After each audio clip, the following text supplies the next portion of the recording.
Rare Music exclusive. I grew up like a savage.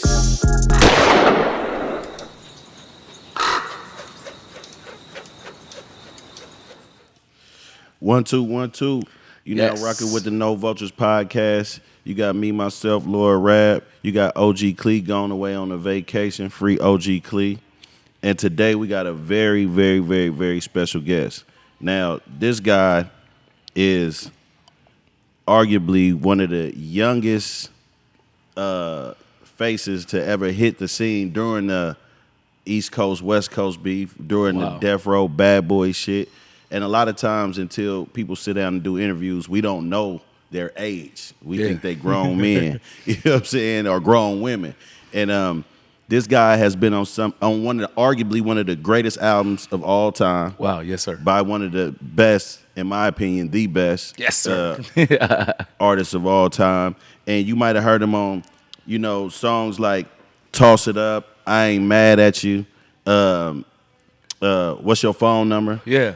And the list goes on, man. Today we got the one and the only DannyBoy on No Vultures. Yes, sir. Yes, sir. Thank you for having me, bro. Man, it's a pleasure, man. It's a pleasure to have you, man. How you doing? Man, I'm good, man. I'm good, man. good? I'm pushing this single, man, and ready to make some things happen. Okay. Yeah. How is that though? How you been? Well, you know, it's a little different because as you said, I had an opportunity to do the Death Row thing, and that's been more than 25, 26 years where I had the opportunity to work, like you said, with I like to call him the king of rap, Tupac Shakur. Absolutely. And I don't take that for granted. That people still remember me, you know, for the small thing that I was able to do with him on those songs. So I'm just excited still just to be able to have a door opening. We'll allow you to have that humbleness, but okay. So what you saying? We ain't with that shit. It wasn't okay, go ahead. Well, piece of that shit. No small contribution. This is a pop your shit podcast, man. This is a pop your shit because I'm gonna definitely pop my shit because now, we believe sure. in like giving flowers, like right. And the sure, thing is, you're somebody's favorite artist forever. You know, you impacted people forever. Like that shit won't never change. That shit can't be erased. Gratitude, it can't be. It's like, you know, I'm sure you've had all kind of stories of people just explaining to you, you know, what they did to your music, or you know, like having a child, or you know what I'm saying, having a bad breakup, or getting shot, or just wild shit. I'm sure. So you know, you are someone's favorite artist forever, and have created some pieces of art that's gonna last, you know, forever in the test of time. You know? I'm humbled by it. Yeah. So I got to give you the disclaimer. Go ahead. Started a podcast because we see all the other platforms, you know, as far as like, you know, East Coast, you know, some LA, but in the Bay Area, we never had nothing from Northwest. From our perspective, it's not a Bay Area show.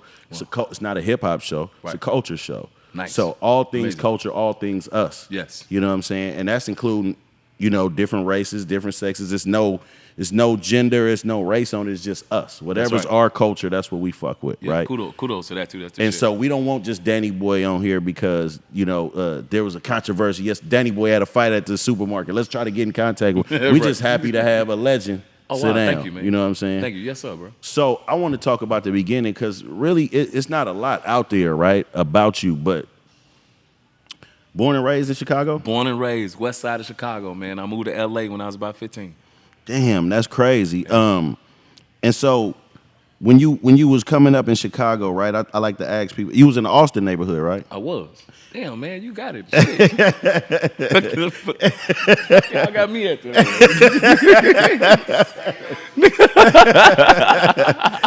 Yeah, but coming up in that neighborhood, what was the like soundtrack to your life? At least like if you walk outside, like what was the vibration and like what did you hear? Man, you know that's a kind of vague question because I come, as you said, I come from the west side of Chicago. Okay, that's the gutter. That's the middle. That's the middle of the city. Okay, you know what I mean. So, gang banging, murders, the same shit that happened in everybody else's hood. I'm like, judging off of your age. We similar in age, right? Yes, You're a little bit older than me, but I'm judging off of your age. Walking outside, the gangs look more like good times. Hell no. The fuck, how old you think I am? No, That's my brother in the motherfucking game. niggas had leather What's happening? jackets on. Niggas saying, "What's up, Jack?" What's up, Jack? That's some jive shit you No, talking, that's man. some jive turkey shit. No, but it was the 80s though, so right? Like, so Hell of no. course, those gangs existed though, like Yeah. that exists today Yeah. without leadership, like Yeah. GDs and vice lords and all that. So Yeah. you saw that growing up, For sure. The only difference is now is, as you stated, GDs and vice lords and the different branches of those, it was more organization. right? Like there was certain shit that just wasn't allowed in Chicago that's being allowed now. More things are being ran by cliques, families, dudes that come up with each other and they just come up with new names. And when you started talking about vice lords and folks and Right. things like that, like, if it was some shooting that was about to go on outside, the guys that called it on the block, they made sure, hey, all of the shorties need to go in the crib. Right. Y'all need to go in the crib because it's finna go down and ain't no ifs, and buts about it. You know what I mean? When the guys that was in charge where I was, that if it was school time, they was kind of asking us, hey, nigga, why you in that school? Right. You understand what I'm Right. saying? So, and they knew that I was a singer, right? I've been a singer since a shorty. So I wasn't never really able to get out on the corner and sell $20 bags of weed or rocks. So they be like, man, fuck you doing? You need Right. to be man. Sing a song. I'll Sing a give you a song. dub, Yeah, nigga. yeah, Here, yeah. Get you your know? ass out of here. You understand what I'm saying? So I never Yeah. really, I was always around it. I come from around that, but it was a little more. It was a little more put together, but it wasn't a whole "what's up, jive turkey" thing. Right. So that's a choir background, though, right? Did you go to church? Did you Yeah, sing for sure. in I church? come Right, up. the choir I'm a background. church boy. And the common denominator on this show with all artists, like whether they just hardcore rappers with melody or people that actually sing, Yeah. they all had that in common. Yeah, no doubt. They all had that because, and I like to point that out, is because in black households, we don't really get enough credit for for how faithful we are, for one, Yeah. because the world look at us like animals. Right. But, we grow up God-fearing. Yeah. Everybody grow up in the church. Grow up with some kind of spiritual thing. Right, so we don't just, people, I don't know, the rest of the world think we just jump off the porch with guns. Like, Yeah. you know what I'm saying? Yep. So how was that growing up in church, and how did you even discover this talent, first of all? All right, so I come from a singing family. Most of my family was known for doing gospel music. Okay. My aunts. Okay. And my uncles, they always had a family choir. Mm-hmm. And my mother actually could sing before she had several strokes. Mm-hmm. And she had a speech impediment that stopped her from, speaking and singing Okay. regular. Okay. And man, I just was always around when my uncles and aunties got together to sing and did rehearsals. I was always there, like listening to the harmonies and learning all the old school songs because we all come up in church. And it took for my grandmother and mother to go to a concert, and they come back bragging about this girl at this concert. Where I was like, nah, man, I'm getting up Sunday, and I got up Sunday and I stood on a chair at the church and I sang a song. Wow. And really, kind of since that day, and I believe I was probably about 10 years old. Wow. My grandmother then made sure that I sang on the sturdy seats, that if he was Yeah. gonna stand up there, Yeah. make sure he don't fall off. Uh-huh. You know what I mean? And it grew up. And even through my teen years, I had an opportunity to, like you said, we come up, our culture, we know about God, we know about church. And I always kept that a part of myself. But, now I don't consider myself, a lot of people be like, oh man, I'm this and I'm that. I believe in God, I believe in Jesus, but I also believe that we got to be real with ourselves and not be condemning. I don't play the whole church thing. I played that we're going to be at church at 9 and we get out at 1. Right. I didn't play that part already. Right now it's more about relationship to me with God than Relationship, anything. absolutely. I'm glad Yeah. you said that, because Yep. that hold a lot of people back from Yep. actually having a relationship with God, thinking Yeah. that they have to do the Yeah, extras. even how we are, man. I smoke weed. I mean, Right. whoever I am, like, whether dope dealer, drug dealer, Right. prostitute, whatever it is, it's like, most of us don't get an opportunity to really be who we are, especially Man. to God. So we really fake it to other people. Absolutely, saying? absolutely. Yeah. So a lot of people don't know, as far as Chicago, right? A lot of urban people don't know, at least, but Chicago somewhat, had a lot of racist past, Yeah. and a lot of racial issues, and there's a big divide as far as that. Well, I'm sure when you grew up, at some point there was a middle class and working class, but as far as like blacks and whites, Yeah, still specific- segregated right now. segregated. Like, Yes, for sure. it's barely any mixing. For sure. How was that though? And did you intertwine with But white people? I can remember. I can almost count on my hand how many white people it was in our neighborhood when you say on the west side. Right. But usually there's a Puerto Rican family, or Latino family, a Spanish family, and they was just like the sisters and brothers on the block because we grew up together. You know what I mean? We grew up together, and as you say, segregated. I can look at Chicago now, me being there. There is a Chinatown. There is a Puerto Rican area with a Puerto Rican flag. But for black people, we really don't have that. We're We just suffer everywhere. that And that's almost every everywhere town. all around the world. We don't get that space to say this is our area. This is where we shop. That's crazy, and this man. is where we push things at. But I think that's what we should set forth. The guys that's in our age that still got that energy, still got that time and youthfulness. Absolutely. We should be able to set those type of things in our neighborhoods to say, Definitely. hey, yeah, we here too. Definitely. Yep. Hell yeah. As a young man growing up, and of course you said how it wasn't really hard to avoid real problems because anybody that was into those type of things looked at you like, nah, we can't let him. Like, Oh, for sure. That's the responsible part I love about gangster shit. Yeah, man, Because for real sure. gangsters always was Listen. responsible. They never really try to force you. Yeah, no doubt. Like, or trick you. Like, Yeah, no doubt. I don't It know is. where other people grew up, Yeah. but that was never a thing. Like, Yeah. real gangsters be like, Yeah. nah, man, you need to go. Yep. Yeah. Every gangster I've ever met. Yeah. And that I still know. And niggas that really like they don't care about the music. They listen to it because they like music. but Right. They not a part of the music. They not a part of no industry.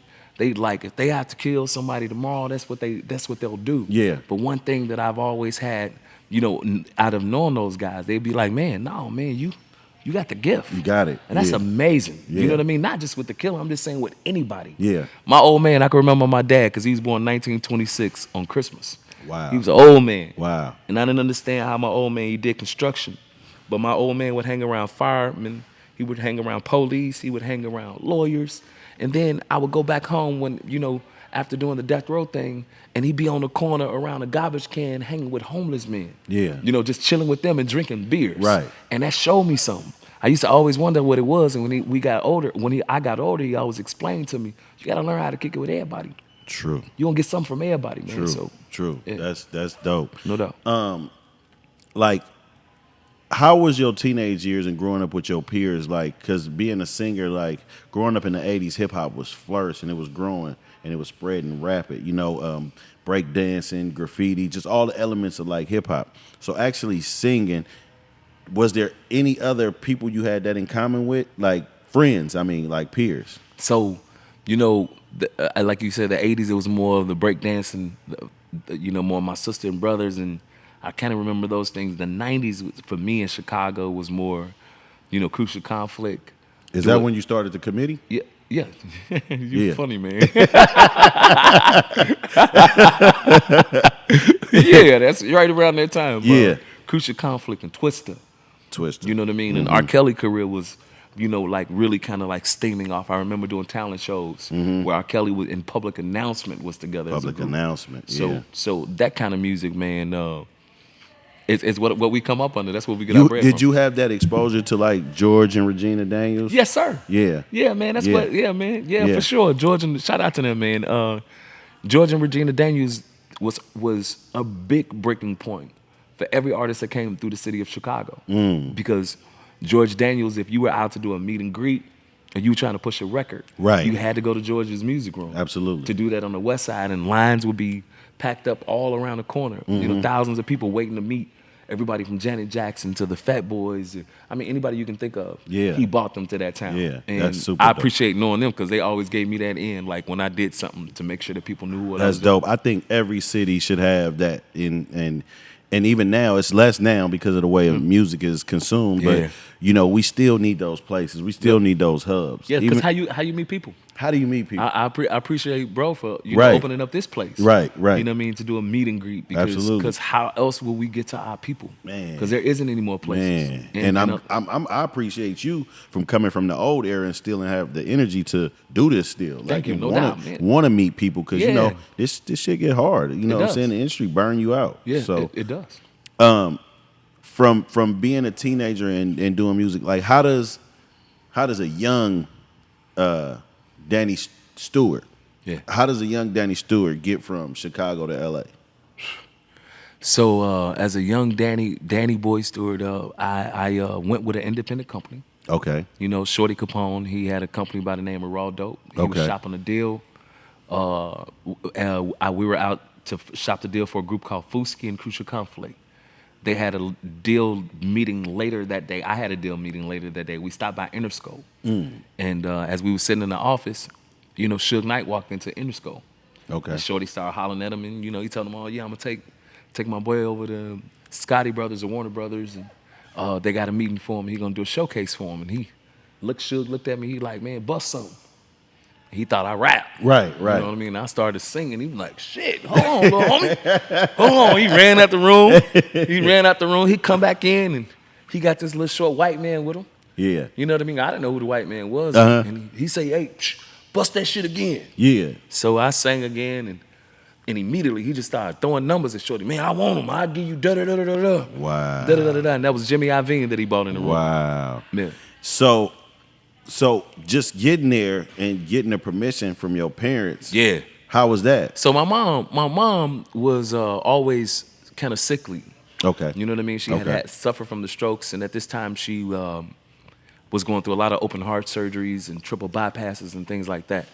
I had always been what you called is my mother's proxy. I mean, I would sign for my mother. I would do her signature on her important papers they allowed me to sign for. So when she found out that I was going to do the deal, she knew I was with Shorty and them. But when she found out I was going to do the deal with Death Row, you know, they really kind of wanted me to wait to sign the contract. Well, you need a lawyer and you need a da-da-da-da. And I'm like, shit. Yeah. I've been signing papers at the public aid office. I done signed papers at the Social Security office. I'm finna sign these Death Row goddamn papers. So unlike other artists your age, you didn't need to be emancipated. No. Because you was already handling grown business. Because I was handling my mother's business. But what got me in trouble, I moved to L.A. And shout out to DJ Quik. DJ Quik gave me some weed. I was like 15, 16 years old. DJ Quik gave me some weed, and I light the shit up. And I'm at the board. I light that shit up, man. My motherfucking head got tight as hell. So, and I'm thinking, you know, maybe it's like a little headache, a little headache or something. So I smoked some more, and the shit got tighter. The last part I remember was my head getting tight, and I flatlined and fell out right on the SSL board. And I wake up in the hallway with me on a stretcher. Wow. The ambulance got me pulling me in the hallway. I'm high as hell. They get me to the hospital. They like, yeah, so what's going on? I'm high as hell in this, so I'm sure I'm talking off the wall. Yeah. And they was like, yeah, so where's your parents? Social services is on the way. Social services are on the way in the room to talk to you. I got on the gown and shit. I got me and my baby mama. I'm like, come on, we finna get the fuck up out of here, because I knew they was gonna try to put me, you know, through the system. Right. And I kind of talked to Suge about it. He laughed, but Suge was my guardian. He became my guardian in the state. You have to have a guardian in order to be in the business. That was dope. Because I knew you was under Suge like a son too. Oh yeah. At that point. So we talking 93 right here. We talking 95, 94, 95. 94, 95. Oh, I'm gonna say 94. 94, 95. Yeah, because you ended up on Murder Was the Case. Yes, I ended up on Murder Was the Case. Come When I Call. Yes. Produced by Quik. Yes. I just came around. Just came around and did that. Which, by the way, one of the dopest soundtracks ever. Man! You know what I'm saying? And Death Row at the time was responsible for that one and Above the Rim. Yeah. So two of the dopest soundtracks ever. And how was that getting in the studio with Quik? Because you was familiar with Quik, of course, already. Quik by this point. You know, again, I was a church boy. Yeah. But who hadn't heard, you know, one of DJ Quik's songs? Right, and shit, right. At least Tonight. I kind of heard Tonight, and I heard, you know, Too Short. You know, so there was certain artists that if you just know you heard before, right? But when I got in the studio with DJ Quik, Suge put me in the studio with him.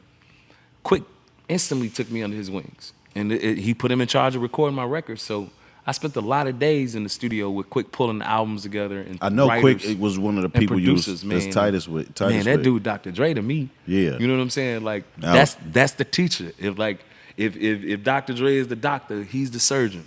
Do you think your relationship with Quik, and because this is one thing that I feel about Quik, it's the same thing as how he was able to work with the Tony Tones of the world. Yeah. All of those guys. Quik is a musical genius. Yes, he is. So I'm assuming as soon as he heard you, he was like, "Oh shit, On me every day. this is it." Like, every day. yeah. Like he stopped doing everybody else, and every day he was pressing to put my record together. Wow. And the songs that he was coming up with, like I was doing remake songs. Leroy Hudson, Leroy Hudson, and I remade the song "Lady" by Kenny Rogers. We brought in a full orchestra for us to cut that record.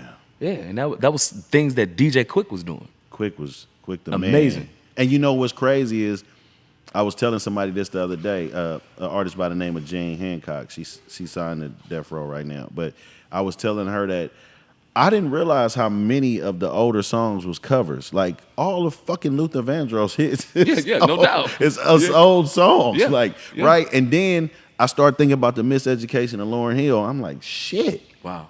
These are a lot of older songs. Like these are not samples. These are these songs. You know what I mean? So that's just crazy to think about. Some of the biggest songs of all time is covers, you know. And like for a singer, I think everyone should do it. Yeah, no doubt. You know what I'm saying? No doubt. The environment in Death Row. So you go in the studio, you start building a relationship with Quik. Is this Can-Am? No, we was over at Larrabee's, and then with Skip Sailors. Okay. A joint called Skip Sailors in L.A. that he liked working out of. So we worked there first, and then the Can-Am. And then the Can-Am. So, but I'm assuming Quik is Quik, right? Yeah. Quik is from Compton. What was any of his friends around? Yeah, all these niggas was hood. These niggas around. So you coming in church boy. I mean, you've been around. But let me tell you now, I'm hood. You hood, I'm church though. boy. But the you hood. niggas that bought me, Okay. they the Sugar Chicago. Okay. Like these wasn't no church niggas. They was Yeah. no far away. I was the nigga that was praying when they was doing weird shit. Okay. You know what I'm saying? Okay. But these dudes was like, we went there. I wasn't hanging. I was raised around Right. these type of people. You know what I'm saying? And yeah, I'm the church boy, I'm the singer, but you know, it wasn't no different. Like I felt like with these niggas that I was hanging around, such as Quik and things like Quik and all those people, yeah, they homies was around. That's They was crazy. there. And did you feel that same reaction from all of these gangsters? Because of course Quik a gangster should come from the life. If you getting this reaction from these guys, are you getting this reaction in the studio from everybody? The same reaction, at least from that side. Yeah. I could say at least from Quik and the people that I was hanging around. Was you already super confident, or was this like validity? Like, was this your validation? Like, nigga, I'm that nigga. Like, No, it wasn't, because I was scared. I was always scared. You was still as a scared? singer, yeah, it's time to sing. Oh man, it's that. Me. Yeah, but when it's time to do what it was, and you see that the difference about music is, man, no matter who you are, it ain't no agenda thing. It ain't, man, I sing gangsters cry. Right. When I sang songs before. Right. You know what I mean? So it's really about the movement of the song and what you sing, man. And it's, that's what I noticed. It took me a while to be like, man, that nigga, you know, you pumped the line. That's a real blood. That's a real Crip. But he kind of like Sam Cooke. Yeah, he like that. Yeah. So at worst, make sure, nigga, you keep singing. Change gonna come around him. Right. You know? Right. Yeah, for sure. When the environment of Death Row, the notorious stories and the office. I mean, we've heard all of these things over and over and over. And of course, you met Suge, like musical shit. Yeah. But when was the first time you saw something and you was like, Shit. what the fuck? Week 1. Week motherfucking 1. Week 1. Nigga, we did a motherfucking. They took us from wherever we were. They took us from LA to Vegas.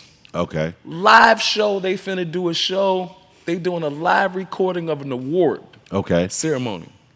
And I'm from Chicago. I mean, I know what our gangbanging signs is.